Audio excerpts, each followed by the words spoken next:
What a morning, blimey. Okay, so I'm here in a little residential kind of area with a bunch of like 20 odd houses, and it's all kind of pedestrianised. There's literally all of them are OAPs, so they're old people in the 80s, 90s. I think there must be an age you have to be 16 above or something to live in this area.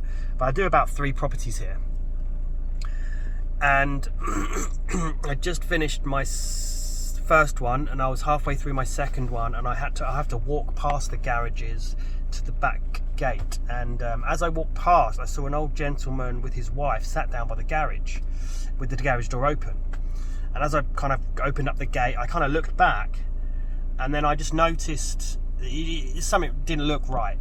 And it was her hand was on his knee, and he was sat there, looked like he was out of breath.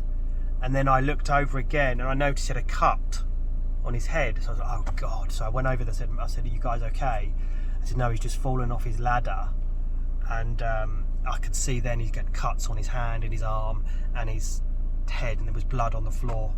And I said, guys, you guys need an ambulance? And she's like, yeah, I think so. And I looked at him, and he was kind of out of breath, and he was all dizzy, he could barely talk.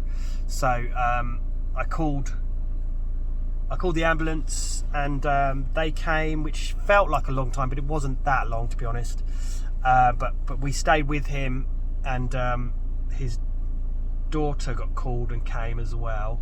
So we had his daughter, his wife, and me. And then we realised that the area that we're in is quite confusing for the ambulance to get here.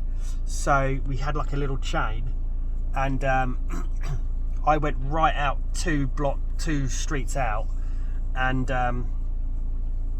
made sure to keep an eye out for the ambulance, that they went the right way, because there's 2 street names that look almost identical, and most people go the wrong way.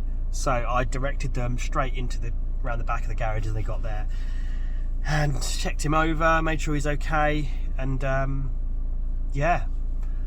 Whew. So gardeners, builders, we're not just tradesmen, you know, we're kind of like neighbourhood watch as well. So shout out to all the workers out there and the traders that help anyone in need or struggle, help one across the road. You know, big up to all those guys that help people out. And also the customer I was working on, she bloody locked herself out of her own front door while we're trying to deal with Keefy boy. And so the wife of Keith ended up trying to help her out. She's in her 90s, back round to where I was to get through to the back door where she'd left it open for me. And I said to her, you just missing out on the drama. You wanted to get some of the action, didn't you?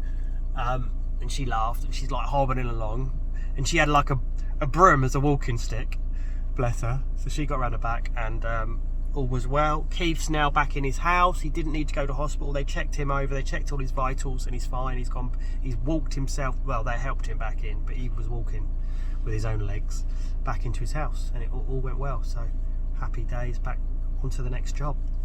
Boom bang.